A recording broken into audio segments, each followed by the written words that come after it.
All right, Sunday recap time. I'm Kevin Bunk. Of course, Michael Merlo will be joining us in a little bit, but we're going to start with some of the lesser games from the Sunday slate here in Week 12, and then we'll shift over to the bigger games once Mike gets on here in a few minutes. So the first place I want to go to as we're letting these 4 o'clock games finish up still would be, I guess we could save Chicago for later, but I'd start with Seattle, Tennessee. I said earlier in the day today on the prediction show that we do on Instagram and TikTok Live, I said in the morning that I thought the Seahawks alone could cover the over in that game. I thought that they could go over 41.5 points. They don't, but they end up winning big still in Tennessee. They pick up the win. The final score was 31-20 or 30-24. They got close at the end there, but there was never much of a doubt. Kind of took their foot off the gas. Few takeaways. First of all, how much more could you say about JSN? He set the Seahawks single season receiving record today in Week 12. Single season receiving record for the Seattle Seahawks set today in Week 12. It's a franchise that's had some pretty good receivers. It's a franchise that's had some pretty great teams. He's now the best receiver in a single season in Seattle history. Tyler Lockett never did this. DK Metcalf never did this. Steve Largent never did this. It belongs to JSN. And I want to pull up his exact stats right now, but you can't say enough about what he and Darnold have been able to do. And I flashed back to the summer when we were doing our fantasy stuff and prepping for fantasy on BTO, and I had said, JSN and Sam Darnold, the connection at camp that I was reading about is real. They get fed all day. JSN is Darnold's favorite target, and we've seen it come to life in the regular season where he's just been unbelievable. Here's every player in NFL history. This is posted by Underdog word for word, but Jackson Smith-Njigba is the only player ever with 75-plus receiving yards in each of his team's first 11 games of a season. He's the only guy ever. And once again, greatest Seahawks single-season receiving season, greatest year ever by a Seattle Seahawk receiver. It's Week 12. They've played 11 games. So he passes Metcalf. He has 1,300 yards. Now, Metcalf's record was 1,003. He's got 1,009 through 11 games. And that's, once again, above guys like Steve Largent, Corn Robinson. Largent did it 2 more times where he got over 1,200 yards for Seattle. And then Tyler Lockett with 1,100. 1,300 yards and counting. He should be an easy lock for over 1,600 yards this year, if not in the 1,800 range. Great season for Jackson Smith-Njigba. We can pivot off of them. I don't know if Tennessee wins a game the rest of the year. The Titans are awful. Cam Ward has shown you some stuff that makes you say this is worth seeing through. You shouldn't be considering taking a quarterback first overall unless someone's offering you a ransom for Ward. Then you can take Mendoza. But it feels like a situation where Tennessee can really justify trying to build around Ward and saying, we think we have a guy that can play here. Let's see how it goes afterwards. And let's really let him develop instead of just jumping ship so early. I think that Ward's shown you a little bit this season, and especially these last 2 games where you say, all right, there's something here. We got to see it through. We got to get a proper coaching staff in, build out this offensive line, put some actual playmakers around him, not just veteran names that we think are going to be good, and let's see what Ward can do. Let's shift gears. New England, Cincinnati. The Patriots leave this game very banged up. And I had a great friend text me, who's a great Patriots fan, and he said, you win the game, but it feels like a loss. And I totally understand that because you not only lose Will Campbell, you have a few other linemen go down, but it looks like Will Campbell's out for the season. Check right now and see if there's any update on the injury, but I'm also watching the Eagles-Cowboys game, which is a great thriller. We might start there when Mike gets in. But Will Campbell got carted off the field. It did not look good. Jared Wilson also, I mean, these are season-changing, season-ruining injuries for the Patriots that you hope that they don't get to that point. But this is a disaster for them because you got your 2 best protectors for your MVP caliber quarterback now out the door. And what do you walk into in the AFC playoffs? You probably go to Denver, and that's a pass rush you want to face without your 2 best offensive linemen. It's just discouraging today if you're a Patriots fan, and there's great pass rushes all around the AFC playoff picture. Especially you get matched up with a team like Houston. Big play for Dallas puts them inside the 30 down to the 21, so they're probably going to win this game right now. Philly with a big-time collapse in this game. I can't believe Philly's going to lose this game up 21-0. I thought that I was going to come on here and be like, finally, we got Philly. We got them right. We're feeling good about where we are. And it's so far from the truth. The offense looked like they were getting right after I went on my whole Jalen Hurts rant last week. It looked like the offense was finally getting right as Mike's starting to get in here and get settled for our show that goes 7:30 every Sunday. And Mike must have missed the memo for this week's show. Here he is. Hold on. You think I could pass up on some stuffed shells here? Homemade stuffed shells. Okay? Wow. And we're going to eat it live on cam, actually. It's so freaking good. Okay? So that's my bad. So while you're eating your stuffed shells, I was just talking about New England. Win feels like a loss for them in Cincinnati. You lose Will Campbell. You lose Jared Wilson, probably for the season. Campbell gets carted off. Did not look good. And I just think that you're sitting here saying, how do you possibly get through this AFC playoff picture without two of your top linemen? And you lose a starting guard. You lose your sensational rookie tackle. And I can't believe at the same time, simultaneously, that Dallas is about to win this game. Down 21-0 yet. So where do you want to go? You want to go to stay with New England? Stay with New England for a second. Let this game finish. Because, I came into this one thinking that Cincinnati was going to keep it close. I thought Cincinnati was going to have a chance late. They were decimated by injury, Cincinnati, on the outside. I mean, they had no wide receivers left in this game when Oshivas and Higgins go down. So I don't feel great about New England today. Like, yes, you got to win on the road, game before the bye. And you're sitting there at 10-2 now. You basically have the division locked up. But I don't feel great about this team as a true contender. And I think the storyline of today is going to be, we don't feel great about anybody in the AFC. I think you're going to be able to convince me on Denver by the end of today's show. But I don't feel really great about anybody right now in the AFC. No, I don't either. I think it's just something that we'll go through a lot in overreactions. But New England's last 2 weeks have not impressed me at all. I know we joked about the Jets game, but they should have killed them. They should have absolutely killed them. The Jets showed up with nothing. They should have smoked them. If they could have caught a few more passes, that would have been a really close game. A couple drops that go the Patriots' way. 100%. And I'm not very impressed. And I think losing these two tackles, they're season-ending injuries. Not for the players. Unfortunately for them, that's probably the truth.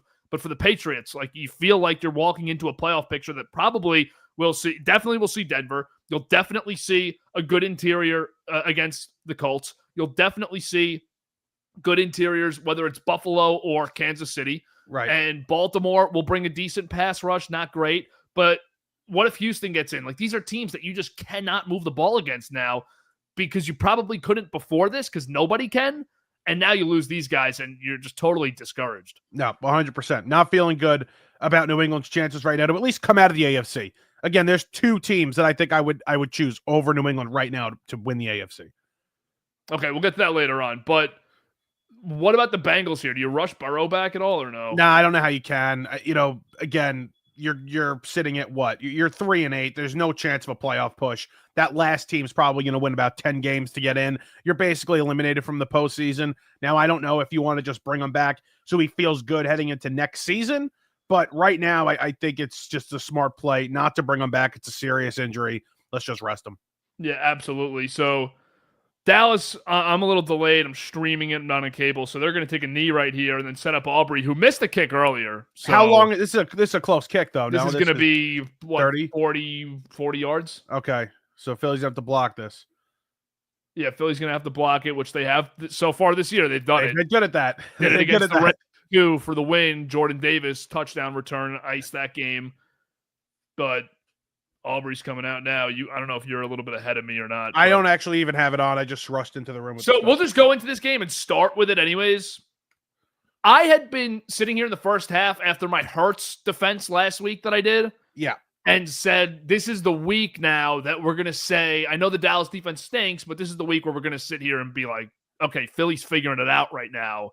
I'd be worried about what they just did to Dallas on the road. They go up 21-0. I thought they were going to win 35-10. And now Aubrey just kicked the game-winning field goal. And Dallas is 5-5-1. Philly falls to 8-3. That's a terrible loss for the Eagles. It's a terrible loss for the Eagles. Just based on the way they were playing, right? This looked like the best defense in the league by far. And to blow a 21-0 lead here, you want to, obviously a lot of this goes on the offense because you need to continue to add. They had chances, couldn't do it. Turnovers, too many penalties. They had 13 penalties today or something like that. And a lot on the offensive side, pass interferences, illegal hands to the face that had big offensive pass plays called back. So it was just a very frustrating, weird game for the Eagles late after they take the big lead. They obviously wanted to get AJ involved and had him involved in the first half, but not so much in the second half, and a couple of big plays, but really nothing of major impact.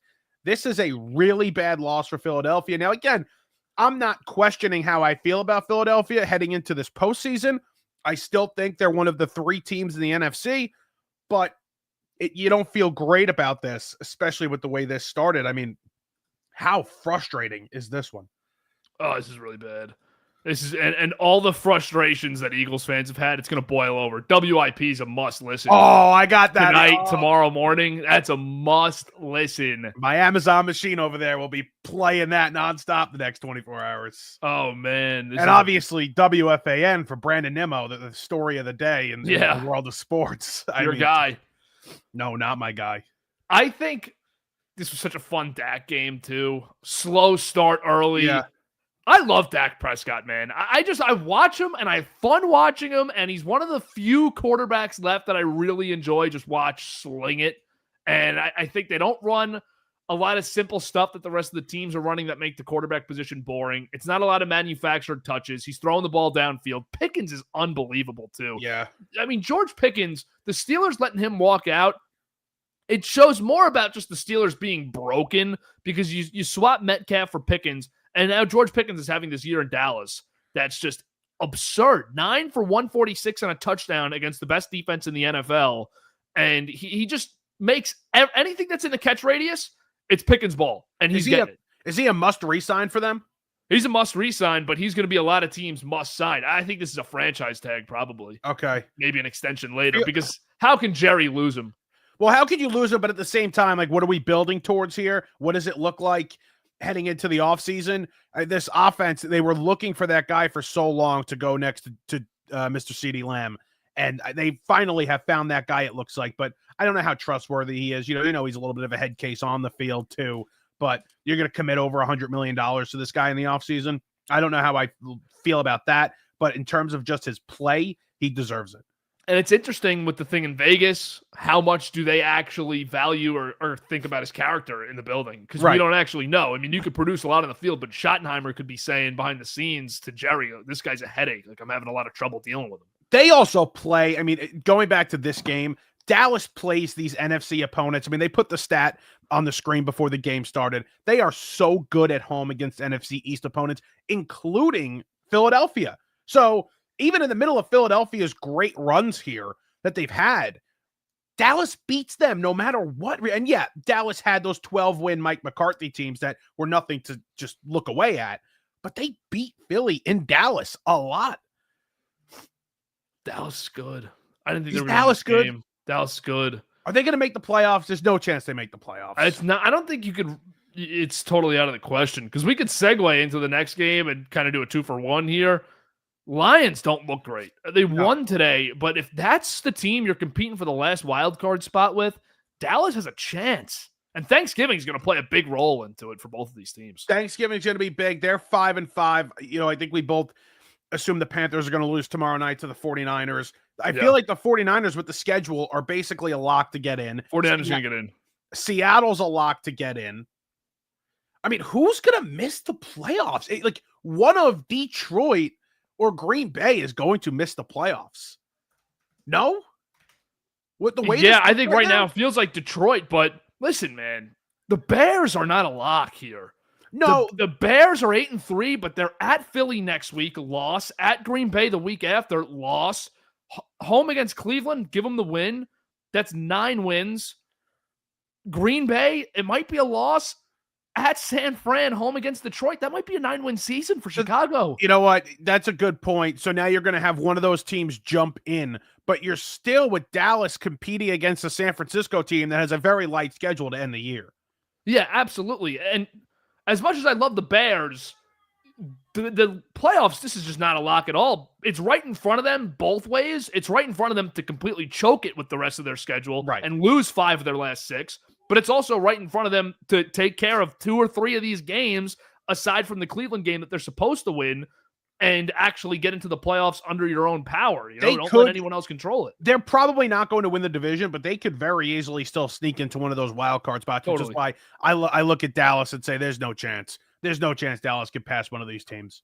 It's tough. And Chicago this year, too, is the team that you feel like there's one of these teams every year where every game is a 1-score game, and they're just coming out on the right side of everything. They make the play that needs to be made in order to come out on the right side, which is a great indicator in the first year with a new head coach. That is not a knock on the team at all. No. They're winning close games. They're winning 1-score games. And how many times feel like that team that, like, if these last 6 games, if they go 3-3, I'm not surprised. And how many times have we said this season they won games that just did not feel like they win in the past? That those are easily losses. We've said it a bunch of times now. So yeah, it's impressive what they've done. And it's like you said, it's right in front of them. And by the way, tough game, no doubt, for a young quarterback, your first-year head coach to go play Philadelphia, and the game's in Philadelphia. Yep. But, like, again, you see what Dallas did to them today. Maybe it was just Dallas being so familiar with them and it being a rivalry and it being in Dallas. But today, Philadelphia looked beatable. And I don't think the Bears can beat them, but I think there's some sort of psyche going into this saying, we have a chance. Yeah, absolutely. They absolutely do. Let's talk Lions for a second. Yeah. Quick hit on that game. Giants blow another late lead, but Lions just, it feels way too Gibbs-centric, the offense. I don't like Detroit's team when Gibbs can't get going, and we know that doesn't bode well for teams when the running back has to make big plays in the playoffs and not just, run 25 times and do it efficiently. Gibbs needs to hit home runs for this offense to be where they need to go. And that's really troublesome because similar to what I was saying about the Patriots, you're going to get to the NFC playoffs and it's going to be tough to just knock it out of the park against the Rams and against the Eagles and against the Seahawks. And I don't trust that this offense can get going because it took them a while today. And with the exception of the big Gibbs plays, which you can't take away from them, they really didn't do much. Well, something's off, right? And it took a little while for this to happen, but finally, the Ben Johnson effect is real. The loss of Ben Johnson feels really big here. And with Campbell calling plays now, something does feel a little off over there. And then you had mentioned how they may need to make a move in terms of the offensive coordinator at the end of the year with Morton. Something's off, though. And defensively today, I mean, you got Jameis Winston, Wan'Dale Robinson, and Theo Johnson cooking you, and Devin Singletary and Tyrone Tracy, by the way. These aren't great players. This is supposed to be a good defense. They're pretty healthy. Aiden Hutchinson, besides the last play of the game, did nothing all day. Obviously, you're concerned. Obviously, you're concerned about this team. They are not a legitimate Super Bowl contender right now. When you look at the other NFC teams, they're clearly not in the class of Seattle, LA, and Philadelphia. Kafka's got to go for the field goal at the end of this game. I don't think so. You know what? I thought I was going to turn. In the moment, I said good call. Then after the game, I was like, but no, I'm sticking with it. Good call. Because of these kickoff rules, you're going to kick the field goal. They're going to have the ball at the 35 or the 40-yard line. And yeah, they have to score a touchdown, but you don't kick the field goal. You don't get it. You go for the win, don't get it. They're at like the 15-yard line there? Or not even inside the 10. They gotta they were at like the 6 or 7 yard line. They gotta go a long way just to tie this game. They do, but I just think everybody's making kicks, every kick inside 60 yards. So either way, it's the same distance for a field goal as it is for a touchdown. And I didn't like the Lions offense the whole day. And listen, the Giants might have lost the game anyways, so I'm not going to sit here and just pound it because they stink. They're terrible. But you're also getting overtime where you're getting the ball regardless in overtime. That was the other thing. Yeah, and then that didn't go well. But it didn't go well, right. No. 69 That's a part of the strategy, too. A touchdown there. I thought Kafka called a really good game today, though. Again, 2 games in a row, called a really nice game. Yeah, I think that for Kafka's outlook, he has no chance at being the next head coach of the Giants. I would not go there. I don't think he has any shot, but I think that he's definitely going to be a play caller somewhere next year. They need to fire Shane Bowen. I'm not saying they lost today because of Shane Bowen, but you got to place blame. You placed blame on Daboll for the blown leads. You've blown 2 leads technically, one big one, one small one, 2 weeks in a row since you fired Daboll. I think now we could pin the tail on the donkey and it could be freaking Shane Bowen. Maybe let's get rid of him for the last few weeks of the year and actually see if it was Bowen or the defense stinks or it's Kafka. Let's just try it out. You know, it's a funny thing with Bowen today. Carl Banks pointed out on the radio that they were off the field, the defense, for I think it was a total of 6.5 minutes. The defense was off the field in the fourth quarter between an offensive drive and 2 commercial breaks. It's like 6.5 or 7 total minutes that they were off the field. So they left Dexter Lawrence out on first down, kept him on the bench, and the reasoning is so that he can keep up. They can they want to pace him for the long shootout that they were getting into. Right. So they take Dexter Lawrence out. Lions run right up the middle, 60-yard touchdown, Jahmyr Gibbs. It's just little things like that. Right. That Shane Bowen misses on. And there's big things that he misses on too. But that's the difference in these games. Like, I had a Giants fan text me and he's like, we could be a playoff team with the amount of fourth quarter leads we're blowing. Like, this is a really good team. But it's not, because they're blowing these games and the coaches are a part of the team.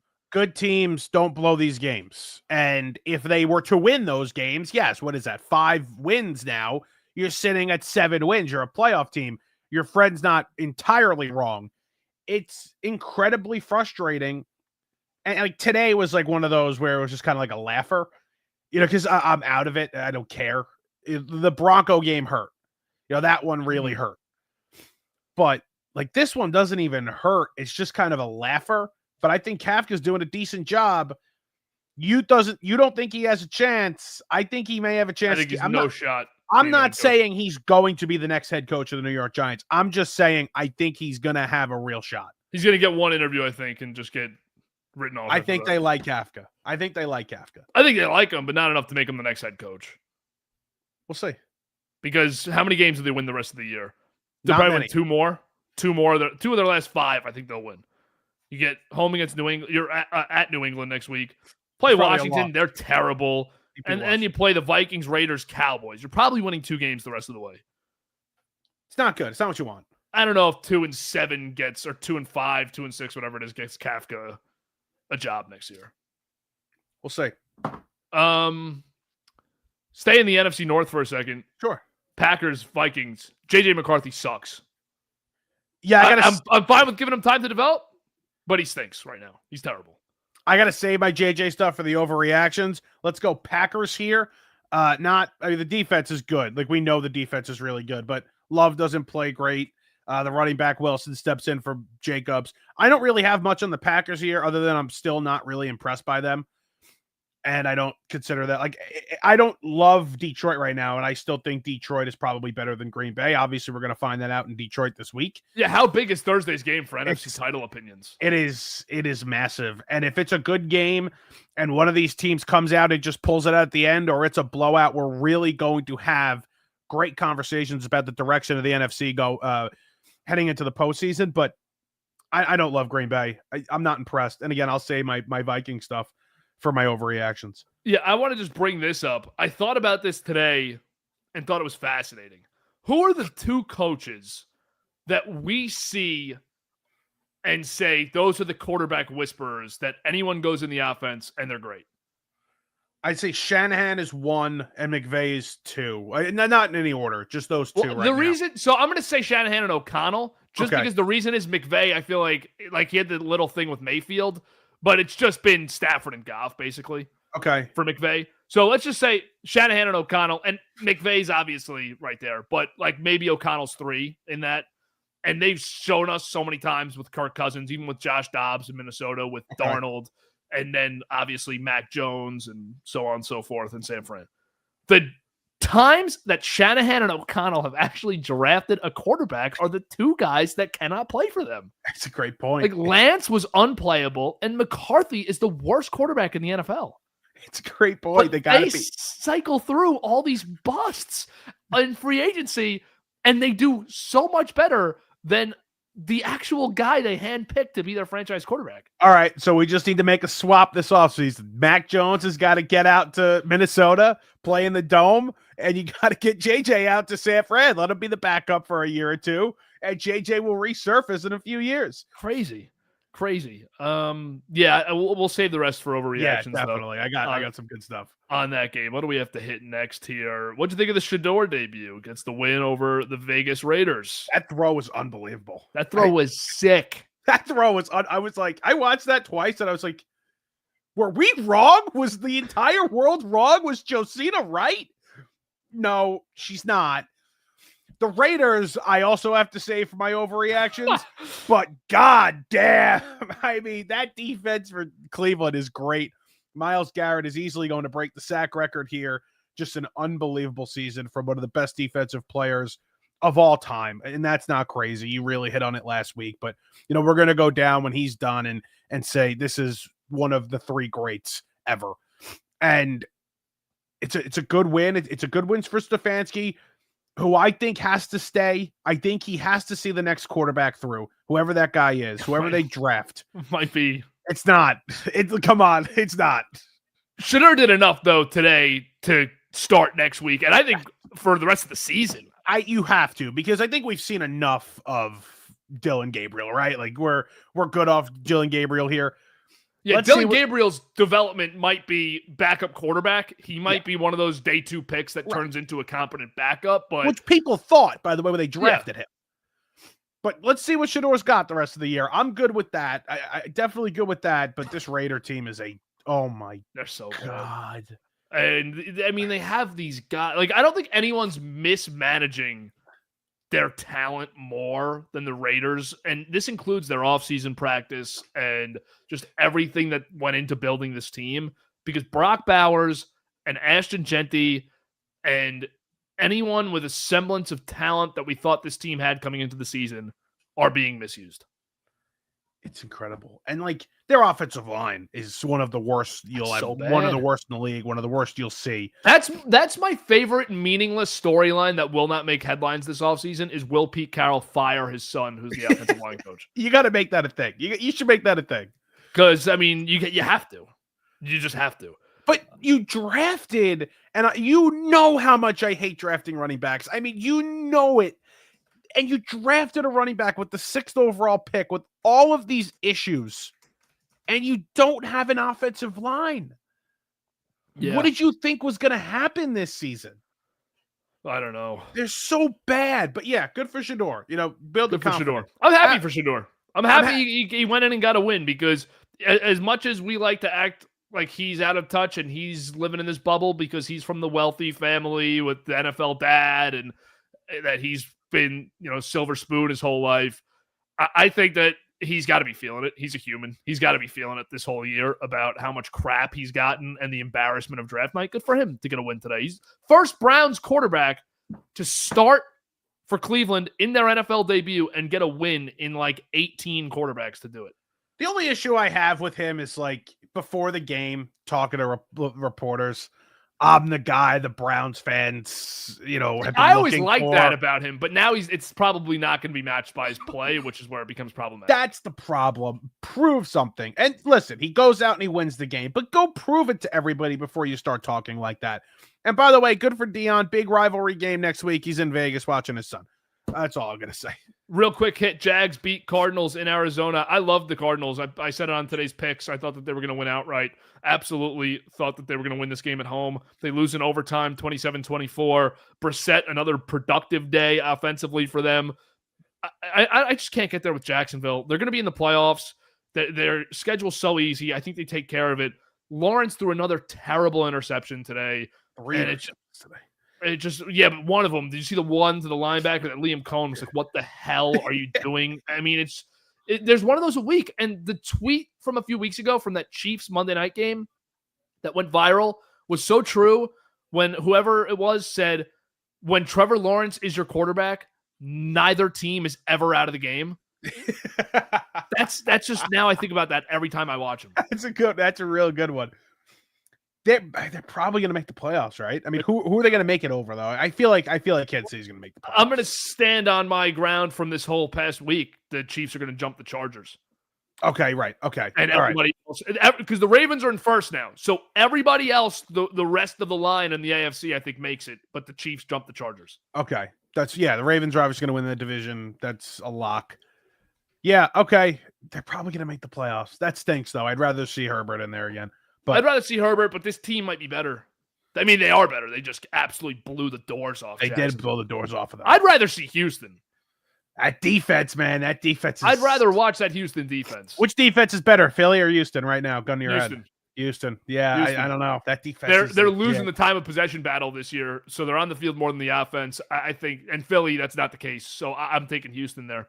Will Anderson is going to be a player that wreaks havoc on quarterbacks for a very long time. How about that draft process too by Caserio? It was great. Saying, I have the second pick and the 13th pick. I'm trading up from 13 to 3 to get the best player in this draft, non-quarterback, because we're taking our quarterback at 2. That's an unbelievable move. I got my quarterback. Now I'm going to tie my quarterback to a guy that I believe could be one of the best defensive players in the league for years to come. I loved it then. I still love it now. He's one of the best players, one of the best defensive players in the league right now, and he's going to win Defensive Player of the Year for years to come.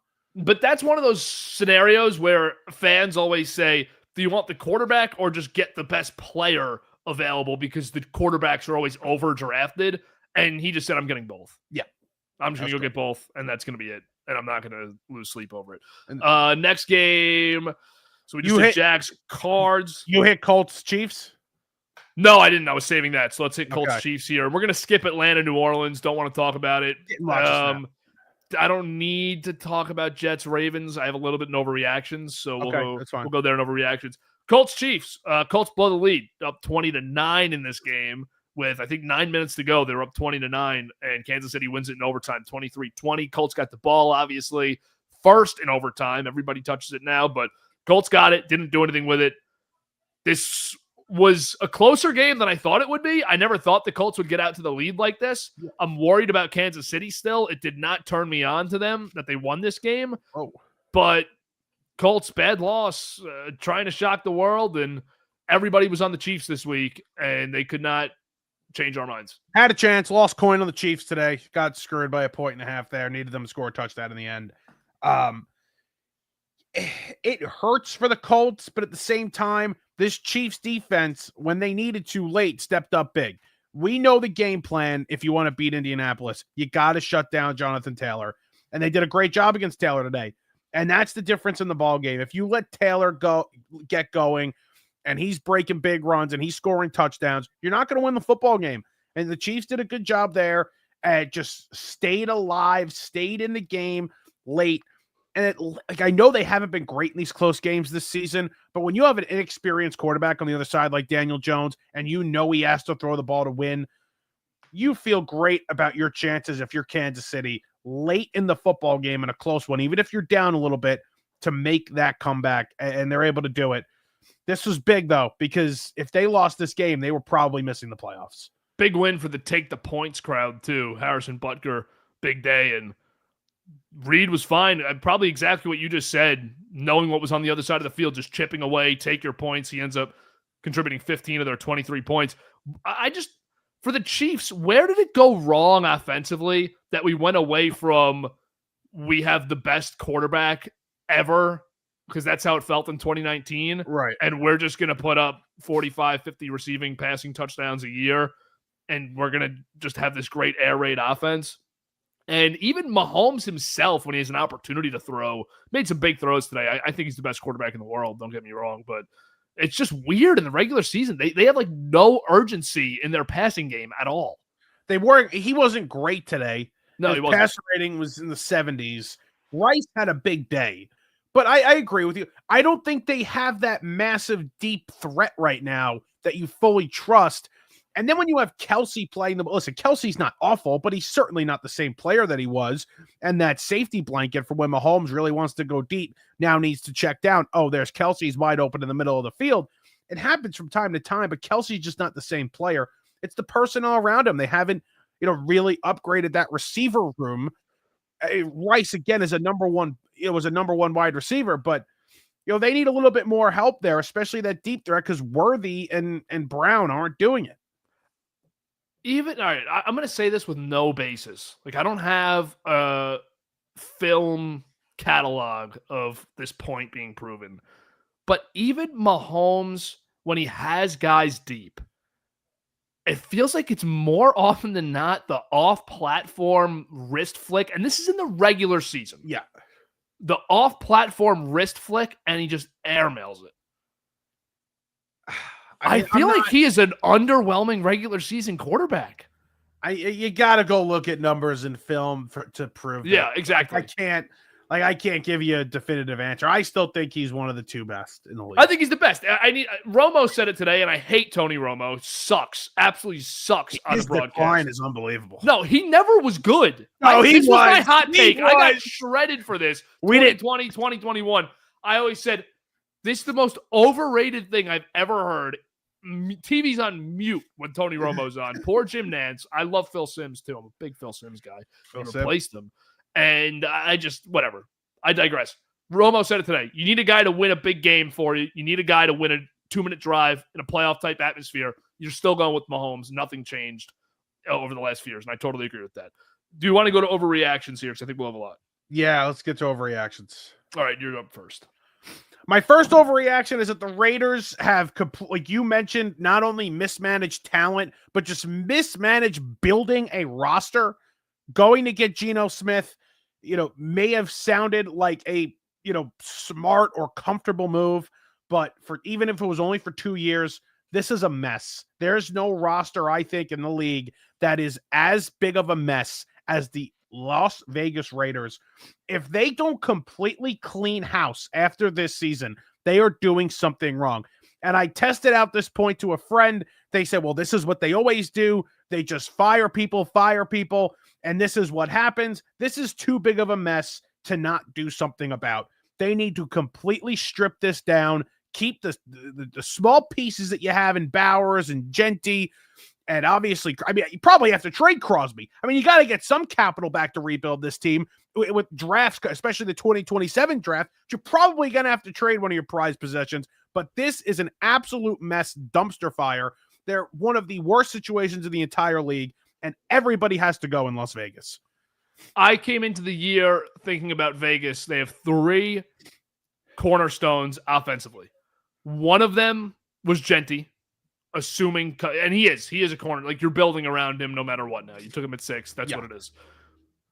One of them was Bowers, obviously. And the other one was Jackson Powers Johnson at center, who has been moved to right guard by Pete Carroll's son.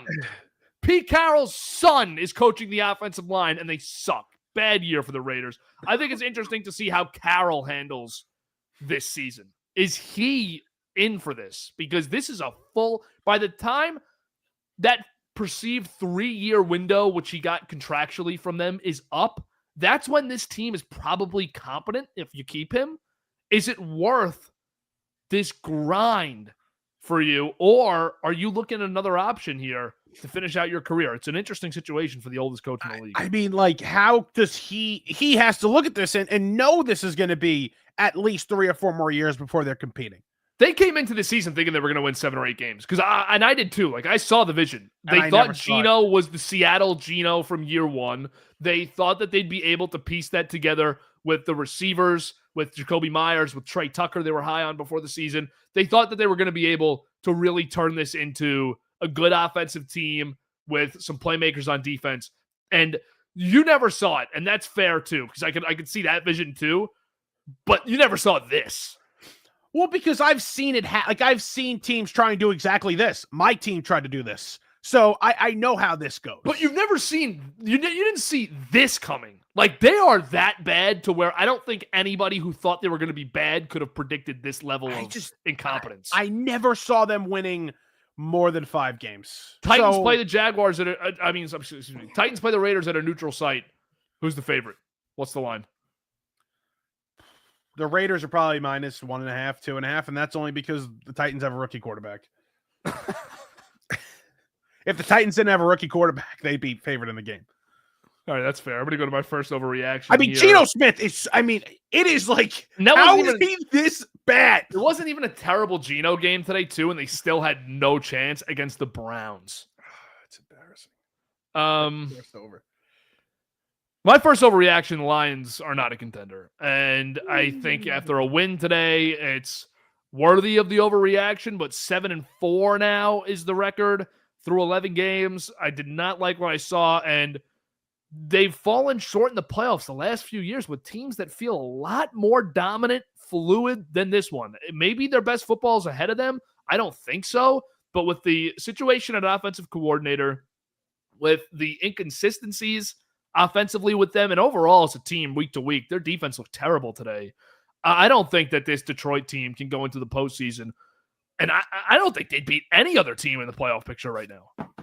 Yeah, you can't feel great about them. And again, I want to just take another victory lap on this. People thought that the coordinators weren't going to be this massive loss. They are. They are a big loss. And you're seeing that week in and week out now with Campbell struggling, I think, calling plays. This game shouldn't have been close today. This should have been a blowout. And the old Lions, know this, okay? The Lions of last season, the Lions of 2 years ago, this is a 30-point rout against Jameis Winston and the Giants today. And this year it's not. That is the difference with this franchise right now. And even with Aaron Glenn's departure, last year, their defenses from year to year are kind of on the same exact track. They give up a lot of points. They force some turnovers. They're getting to the quarterback for the most part throughout the season, but they're giving up a lot of yards. It's real bend, don't break mentality, and they personify it and take the ball away at the same time.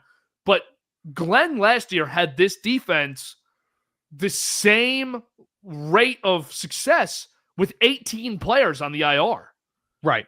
Kelvin Shepard has a relatively healthy group here, and the Giants just ran it down their throat today. They did whatever they wanted today, and the trick plays, obviously, which were great, but how about the Jameis touchdown? Can we talk about the Jameis touchdown? But you don't even get to talk about it because they lost the game, and that's what I was most upset about. What is the tackling job? It's a fat quarterback. He's a fat quarterback, and you have him wrapped up 10 yards before the goal line, and he scores. It's not what you want. It's certainly not what you want. If I'm a Lions fan, I'm ripping my hair out. Yeah, no, it's not good. It's not good over there. Look how great Shepard looked, especially after that game against the Ravens, the job they did there. Oh, yeah. I mean, Shepard was everyone's next head coach. Right, and done.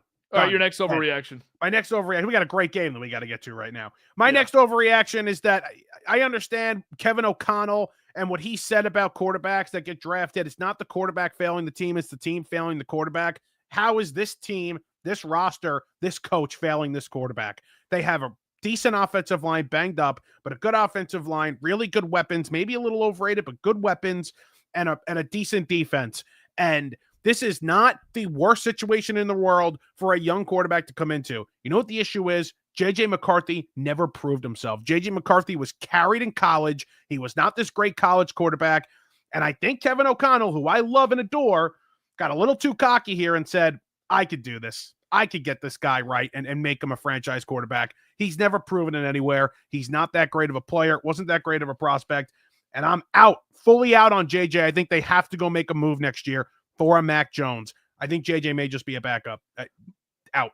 My next overreaction, Ravens, Bills, Chiefs are non-contenders. You can try and spin it however you want. I don't trust these teams in the AFC at the top of it. That's fine. I don't trust what I've seen from Buffalo, Kansas City, or Baltimore especially. The Ravens had a chance today to make a statement and just kill the lowly Jets, and the Jets hung around all day long.